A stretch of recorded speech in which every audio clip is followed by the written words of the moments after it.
Today I'm going to do something slightly unusual. I normally like to play through at least the main story of a game so that I have the core experience to draw upon for a review. But I didn't manage to do that for today's entry. However, I do still think that there's potential here.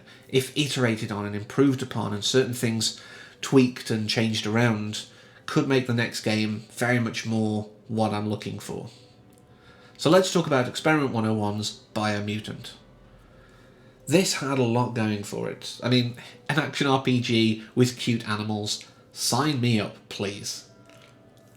It has the same tropes. It's an open world, so you pick up side missions all around and you upgrade your gear, you get new gear, you've got health items and things like that, and upgrade certain things through certain quest lines. It's an open world RPG, great, but it's not that unusual, even with the cute animals in the setup.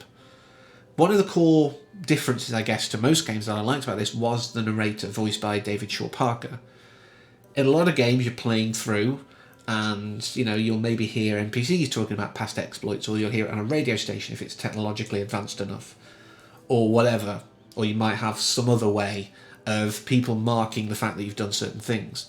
But I've never really met a game that has an actual narrator. And the choice of voice for this was perfect, because he has that tone that just sounds like someone reading you a storybook. Even when he's saying things, like the night is dark and full of terrors, because it's Game of Thrones now apparently, it still feels friendly. It still feels welcoming and warm. We also have Alex Wilton Rogers and Alex Jordan, who are the dark and light voices as well, because morality is a very weird thing in this. You don't just have, oh, you're leaning this way and certain changes happen, or you're leaning that way and certain changes happen. It's actually much more of, you've got points in this side, you've got points in this side. And every so often when you make a moral choice, the light and dark sides have this little disagreement, they have this little skit, I guess. But again, that felt overused. It felt a bit boring after the first few. I got a couple of repeats in each playthrough, sadly. There's a lot of good things out there. You rescue pilgrims and you get bonuses for that. There's little shrines that give you side points to give you mental powers. This is something I love about this. You pee on markers for your fast travel points. You claim the fast travel point basically as territory. And yeah, I love that mechanic. Some of the powers you can get include vomiting on things. So there's a lot of fun and a lot of silliness and a lot of weirdness in this. It just got repetitive. And that's no good. I mean, a lot of, I think, ARPGs do have that potential. A lot of open world RPGs, a lot of open world games in general have that issue, I think, where it can get a bit boring, it can get a bit rote, and you just end up finding yourself going, oh, new side mission, where am I going now? Right, tick off that box. And that's sadly what I felt. Like I say, I tried playing this 2 separate times and only managed about 4 hours each time through before I just gave up. And that wasn't 4 hours in one session. I didn't feel burned out. That was over time. So I can't manage 4-hour sessions of gaming anymore, sadly. Or, I guess, positively. But it just did feel that way.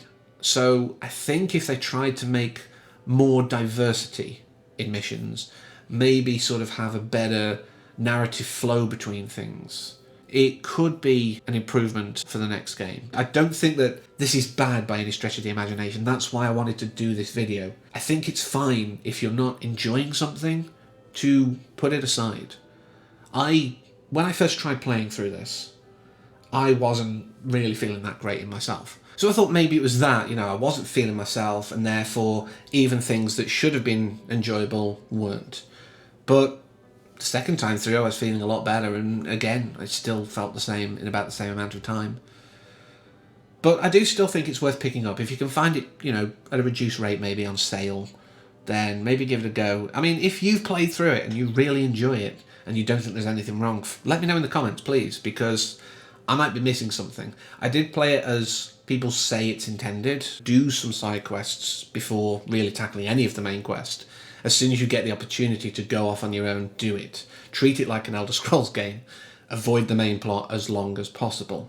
So it wasn't that I felt like it's too hard going through the main quest or anything like that. I did try to get the most out of it. So like I say, if you've really enjoyed it, let me know in the comments. I'm fully open to that. If you think it's absolutely terrible and there's no merits to it at all, again, let me know in the comments. I think you're wrong. There is definitely potential here and I enjoyed parts of it.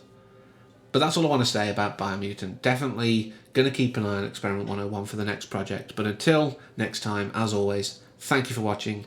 Take care. And don't vomit on your enemies, please.